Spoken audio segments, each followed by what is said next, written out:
तुम अयोध्या में रहकर प्रजा का पालन करो। भरत जी ने कहा आपके वियोग में मैं नहीं रह पाऊंगा। राम जी ने कहा मेरे वचनों के लिए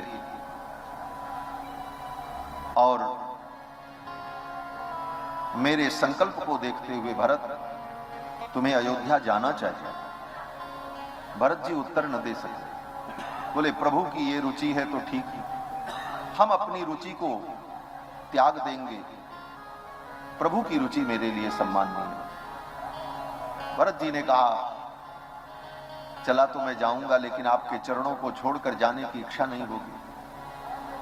प्रभु ने कहा तो मैं क्या करूं। भरत जी ने एक पादुका सामने प्रस्तुत की और कहा इसी पादुका पर आप अपने चरण रख दो, यही प्रसाद हो जाएगा मेरे लिए। इन्हीं को आश्रय में रखकर इन्हीं के भरोसे मैं 14 वर्ष व्यतीत कर लूंगा। अधिरोहार्य पादाभ्याम पादुके हेमभूषिते एते ही सर्वलोकस्य योगक्षेमं विधास्यतः। और फिर राम जी ने पादुका दी और भरत जी लौट करके चले आए। ये शील निधान भरत जी का जो स्वभाव है कि भगवान के वचनों को, उनकी रुचि को महत्व देना, ये विशेषतर धर्म। और शत्रुघ्न जी का धर्म बोले विशेषतम धर्म।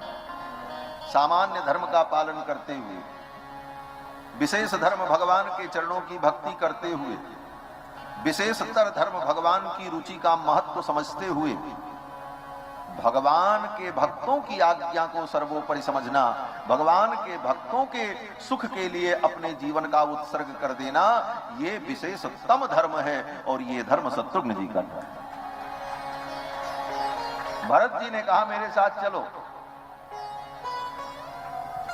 शत्रुघ्न जी ने सोचा माता पिता की आज्ञा तो हम टाल सकते हैं, प्रभु की भी आज्ञा टाल सकते हैं, लेकिन ये प्रभु के परम भक्त हैं और इनके वचन को टालना ये अपराध होगा। इसलिए शत्रुघ्न जी भरत जी के साथ चले गए। यहीं से अयोध्या कांड की कथा प्रारंभ होती है। अयोध्या कांड के प्रथम श्लोक में शत्रुघ्न जी के इस महान चरित्र का, सच पूछो तो रामायण में चारों भाइयों में सबसे संक्षिप्त चरित्र शत्रुघ्न जी का। शत्रुघ्न जी का क्या चरित्र है? कहीं वो कुछ बोल रहे हो या कुछ कह रहे हो या कुछ कर रहे हो, कहीं कुछ नहीं। हाँ, जब चारों भाइयों का वर्णन आता तो उनका नाम आ जाता, ब्याह आया तो ब्याह में उनका नाम वर्णन आ गया। और बाकी मंथरा की कुटाई किया था, मंथरा को मारने का काम किया है, वहां उनका स्मरण किया जाता है। मंथरा उधर से सजी संवरी आई, रज्जु भिरी वो बानरी।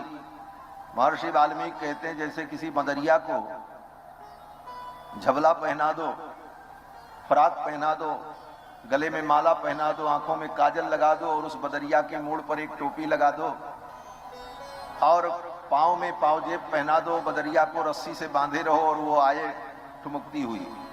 उसी प्रकार मंथरा सजी संवरी ऊपर से नीचे तक आभूषण पहने हुए जब आई तो शत्रुघ्न जी महाराज ने जब देखा तो उनको क्या दिखा, बोले जैसे कोई बदरिया जो हो सजी संवरी आई हो।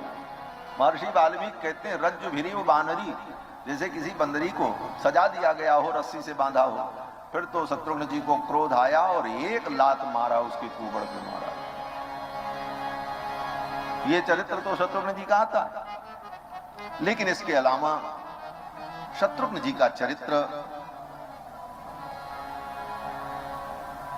जो महान चरित्र है वो यहीं पर प्रकट होता है। अयोध्या कांड के प्रारंभ में महर्षि वाल्मीकि कहते हैं कि गच्छता मातुल कुलम भरतेन तदानघः शत्रुघ्नो नित्य शत्रुघ्नः नीतः प्रीति पुरस्कृतः। गच्छता मातुल कुलम, मामा जी के घर जब जा रहे थे तो शत्रुघ्नो नित्य शत्रुघ्न नीतः, शत्रुघ्न को साथ में ले शत्रुघ्न जी चले। अब भरत और शत्रुघ्न मामा जी के घर में रहते हैं। भगवान श्री राम कुमार लक्ष्मण अयोध्या में, राम जी के चरित्र को देखकर श्री दशरथ जी महाराज बड़े हर्षित होते। धीरे धीरे 12 वर्ष बीत गया।